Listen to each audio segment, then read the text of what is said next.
Hey everyone, and welcome. Today, we're going to pull back the curtain on something that happens in pretty much every school, but most of us never really think about curriculum design. And look, I know that sounds kind of dry, but it's not just about picking textbooks. It's actually a pretty cool story about intentional planning, like a hidden blueprint that shapes a student's entire journey.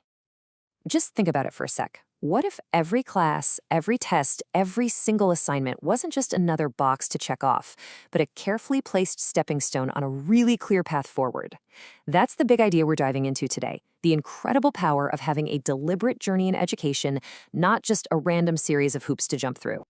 So let's paint a picture here, one that's unfortunately all too common and honestly just super frustrating.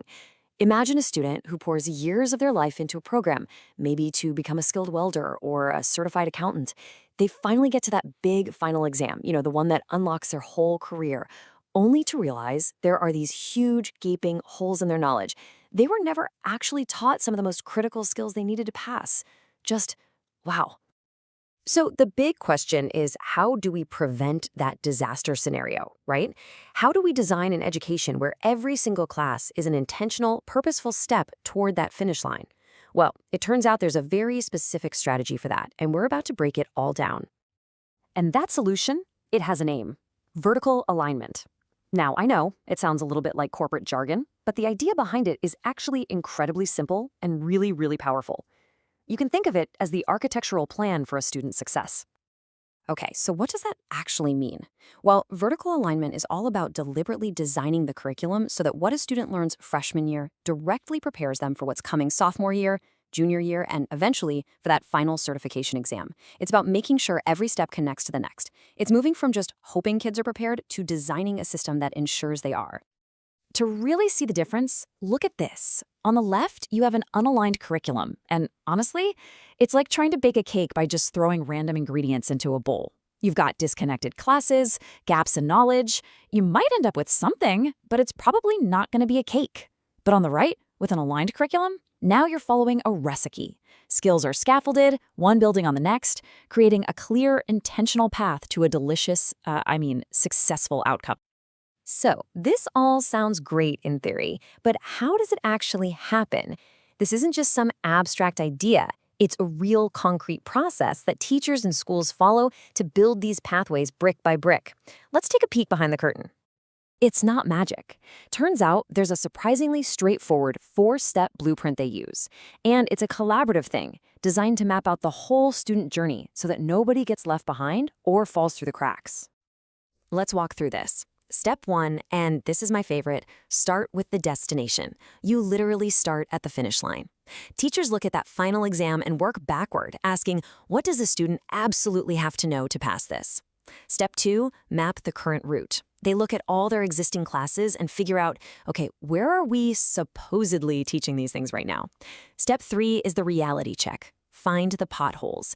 This is where they find those scary gaps. And finally, step 4, where the real work happens, build the bridges. They create new lessons, new test questions, and new projects to fill in those gaps and make sure the road to success is smooth and paved. Okay, so that's the process, that's the how. But you're probably wondering, so what? Does all this meticulous planning actually pay off? Does it have a real impact on whether students actually succeed? And the answer is a resounding yes. This kind of intentional design creates this powerful ripple effect that touches every single part of a student's experience. It's not about making school harder, it's about making it smarter and way more effective. And just look at the outcomes. Yeah, you get higher pass rates on the big exams. That's a given. But it's so much more than that. Students walk into those tests feeling confident and ready, not terrified. The teaching itself becomes more connected from one year to the next. And maybe most importantly, you're building an actual system for success, not just crossing your fingers and hoping for a few individual wins. So let's just zoom out for a second and think about the bigger picture here. Because what we're talking about isn't just a technical fix for schools. It's really a fundamental shift in how we think about what education is even for. This is a question that people who lead this process often ask teachers, and it gets right to the heart of it. It's not just about curriculum, it's about changing mindsets. It forces everyone to stop thinking just about their own classroom or their own subject and to see themselves as part of a much larger team with a shared goal. Because really, the ultimate goal here is to shift away from teaching a bunch of separate, isolated subjects, and instead move towards building a single, unified, coherent system for learning. A system where every single piece is connected and serves a clear purpose. It's about finally seeing the whole forest, not just a bunch of individual trees. And that kind of brings us to a final thought for you. This whole principle, starting with the end in mind, it's just so incredibly powerful. We've seen how it can completely transform a school curriculum, but what if we applied it to our own lives? If you started with your ultimate goal, whatever that is, what kind of intentional pathway could you start building for your career, for your health, for any project you care about? It's a pretty compelling question to chew on. Thanks so much for joining us.